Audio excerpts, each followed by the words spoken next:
your diet, change your life, change the planet.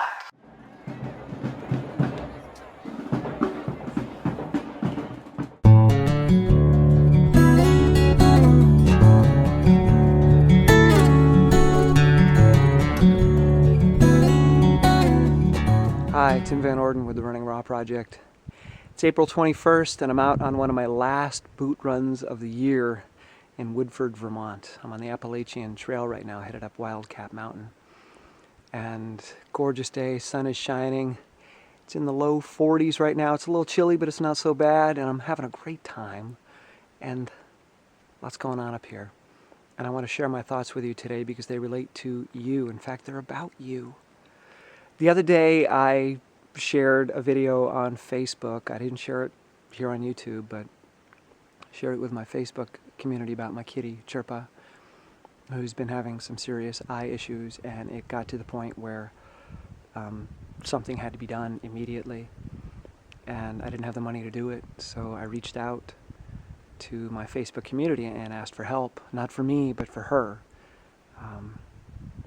And I was blown away by the response that I got. I was scared to do it. I was embarrassed to do it. I had too much pride to do it. It was the last thing on earth that I wanted to do, to reach out for help. And I will never do that for myself. I have far too much pride to ask for help for me. But when it came to my sweet little beautiful angel, I had to swallow my pride and ask for help. And it came.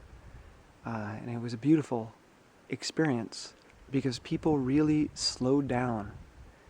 They reached out, they connected, they cared. There was a slowness to it. That's the only way I can describe it. And as I'm running today, just thinking about this, it makes me think that the social world is like a body of water.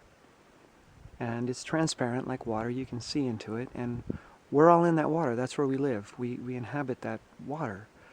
But with Facebook and Twitter and even YouTube, with the modern social mechanisms for contact and community that we have, we become like water skiers. We're being pulled so rapidly over the surface of that water that the surface becomes firm and hard. There's a surface tension. And we just, go right past people's lives. I look at the updates. I've got 5,200 and some friends. I can't look at what everybody's doing, so I quickly skim to see what a few people are doing. And that's it. Zoom, 60 miles an hour right over the surface of that. But when there's some tragedy, or when there's some vulnerability, when there's some deep emotion that's revealed, it gets you to slow down. And when the water skier slows down, the surface tension lessens and they start to sink into the water. They start to go deeper. And that's what happened with me the other night. Suddenly I put something out there and people saw it, they felt it, and they slowed down. And they allowed themselves to go deeper into me, into my life, into my experience, and that's what compassion is. Compassion is about letting yourself sink into the pain, the suffering, the emotion, the rawness of what somebody else is dealing with.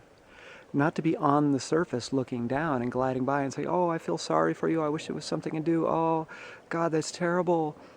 That's not compassion. Compassion is when you stop the boat and you let yourself sink. It's not pleasant because you get wet. It's not pleasant because now you're in the midst of that feeling, that rawness, that emotion.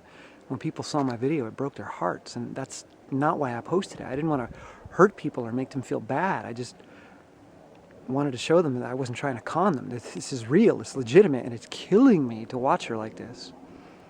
And people allowed themselves to sink into that and feel that with me, and it was extraordinary, and I'm blown away by it.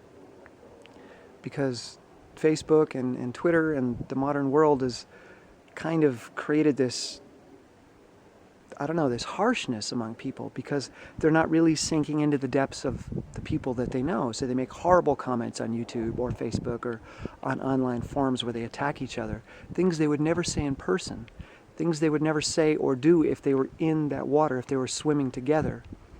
But because they're just gliding over the surface and they feel that tension, oh, that person's clearly solid, they can clearly handle it, I'm not going to hurt them, feel how hard that surface is. As I smack on it, zoom, zoom, zoom. But it's not. It only feels hard because you're going over it so quickly. But that person is still vulnerable, they're still soft, they're still human. That hasn't changed. Only your speed has changed. So I'm in awe these past few days, experiencing and witnessing the compassion of people in these online communities that have come out and helped. And what a gift that has been on so many levels. And I can't even begin to express my gratitude, primarily for the fact that just there's a connection there that I didn't feel before, and it's real, it's palpable. There are people swimming with me now, and I want to continue that in some form. I'm not sure how, but I want to start swimming with people and not just water skiing. So if you have any suggestions on how to do that, let me know. And in the meantime, I hope you take a chance and slow down and let yourself sink into somebody else's life. That doesn't mean you sink into despair, but just sink into their life. Feel it. Don't judge it from above. Don't think they're hard and they can handle harsh criticism. Sink in. Feel the vulnerability. Sit with them. Be with them. All right? Have fun.